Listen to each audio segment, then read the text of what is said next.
Hi YouTubers, energy drop in a quick video.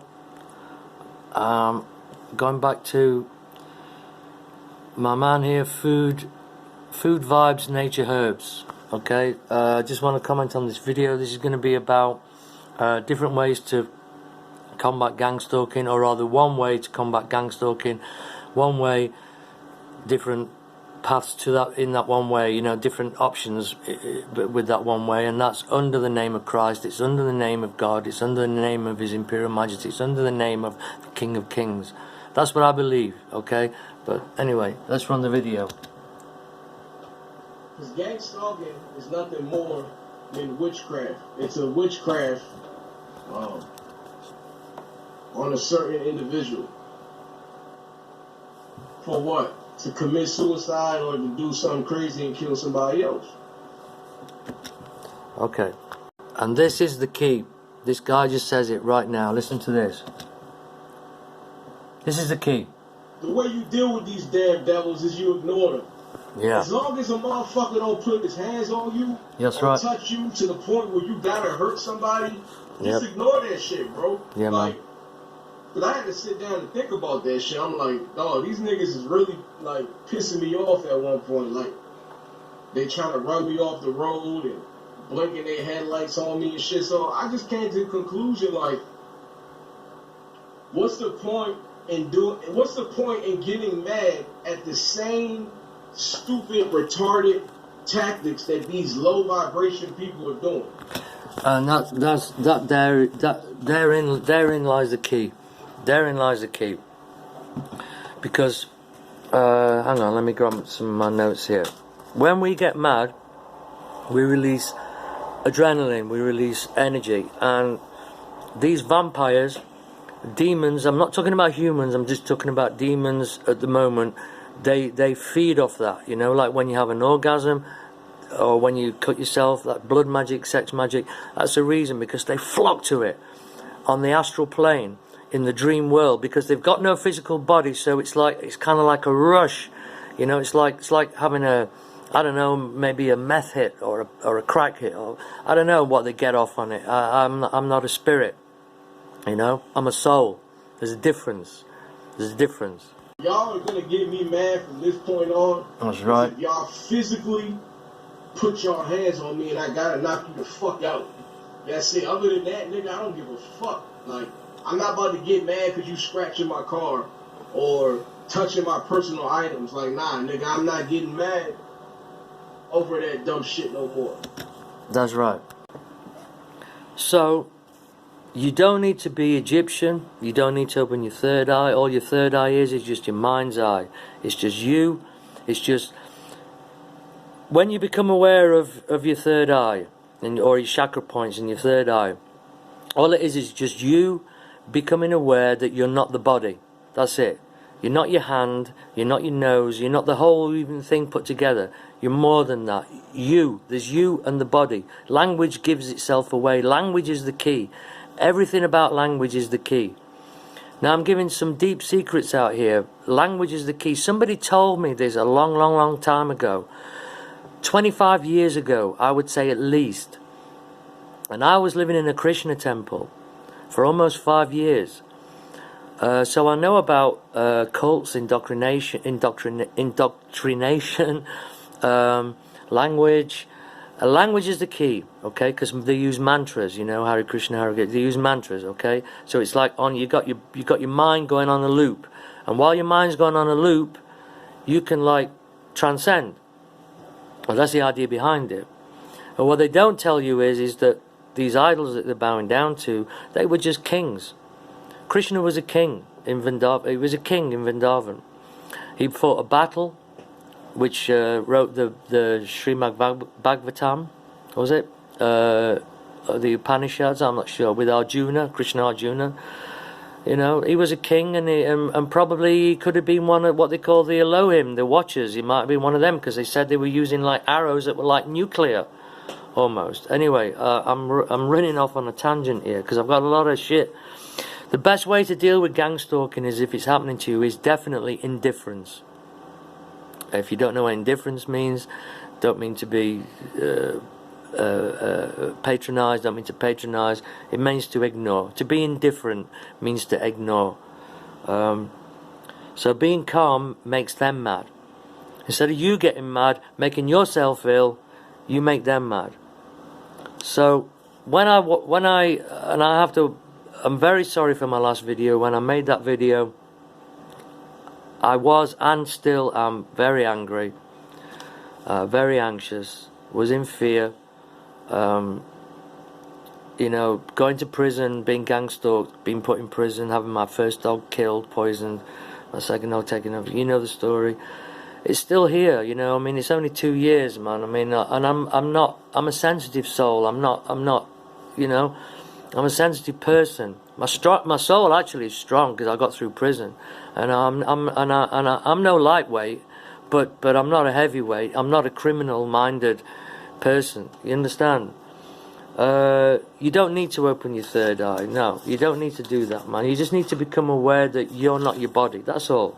That's all there is to it. Let me pause for a minute.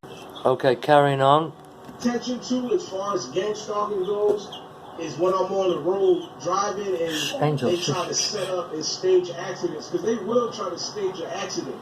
That's called street theatre. Okay, so one of the things of gang stalking is like safe you're like you're living where I am, right? Let me just quickly show you. Okay, here's my drum kit to dry my washing. Here's my front window, right? These are all the flats around, okay? They're all the flats around. Now, you can be in your bedroom. Now, my bedroom's through there.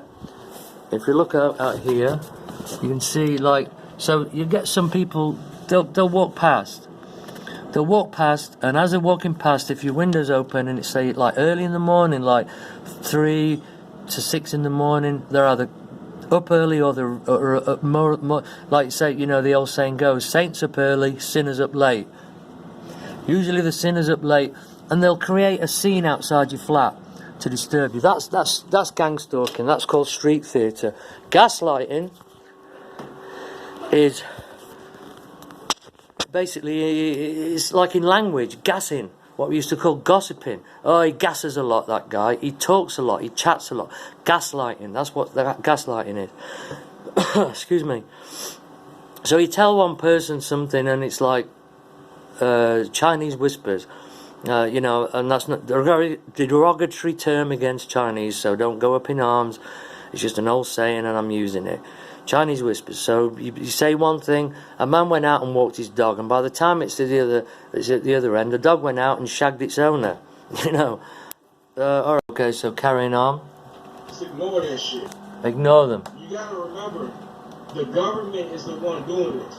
Initially. No man can have that much power to pop your tire, fuck your engine up, rip your clothes up, put holes in your clothes. Only the government could get away with such actions. Keep that in mind. So it's really not in your power to try to figure it out too much. The best thing you could do is pray to Yahweh and let Yahweh show you a sign when you go to bed. That's it. Amen. That is it. Yeah, and that's what I'm doing. I'm praying for Yeshua, Mashiach. I know he lives. I've seen him, you know. So no one can tell me any different, because I know here. I've seen him with this eye. Not so much this one, but this one. You know, heart. That's where it comes from, really. Your astral body is actually centered in your heart, just above your solar plexus. That's where your astral body is. And encased in your astral body is your soul. Now, spirits only have an astral body. Astral actually means from a star. I think I said that in another video. But an astral body basically is a spirit body. It's a spiritual body. So we do have a spiritual body. We have to, because there is. It's not purgatory. It's called Abraham's bosom. So, for those that die are split up into two camps. Okay? In one camp, the sinners that have not repented. And I mean, when I mean sin, I don't just mean missing the mark You know, not making it, but I do just mean that. But I mean that the intricacies and the schematics of the sin, like murderers and serial killers and paedophiles and all that kind of shit, right? They go with Belial and they get conditioned. I don't know if there's any redemption for them. All I know is that I know demons exist, and I know if you don't get your house in order before you leave this body, they're going to take care of you. And you're not going to see Christ. You may see Christ once or twice. I think maybe there is still the bridge going on that, but I don't know whether it's going to be there forever, man. And that you know, and I'm speaking in real time here. I'm not just speaking in, you know, in no time, as in the astral plane is in no time. Now, if this video seems really crazy, imagine being stuck in a dream world, or in a dream, right, where you're conscious like you are now, listening to me speaking, and everything is just as fast as that, from a video to someone, and then they change form, and then it will send you crazy. We're not meant for that. We're meant for like how we would live if there were no houses, you know, metal houses, brick houses. We would live with the land, working with the land, you know. Indigenous people of the land, we'd be working in harmony with the earth. That's how we're supposed to be when we die and we go to the third heaven, or the first heaven. This is the third heaven. Sorry, I got the other way. Second heaven is the astral plane. So 11:33. A lot of stuff. I've gone on tangents, so I don't even know what I'm going to call this video. Maybe off on a tangent. Okay. Because if you look into gang stalking too much, man, that shit will give you a brain aneurysm. They want you to get a stroke. Like I said, this is witchcraft. Anytime a person gives off a certain energy that can affect your human body, affect the way you think, okay, affect your heart and the rest of your body, that is spiritual witchcraft. And the only way you can fight this is to pray against these niggas, bro. Because obviously the people who are doing gang stalking against you don't believe that they will have any type of consequences or any type of karma. Because any nigga that believes in karma is not going to do evil shit to somebody. That's it. That's it, basically. That's all there is to it. I haven't got time to go through the whole video, but I'm going to make time. I'm going to save this video in my gangstalking and conspiracy channel, on my main YouTube channel, which is just Energy Capital. You can just click on it, you know. So that's basically it for now. I love this guy. I love this guy. He's real. Over and out. Take care.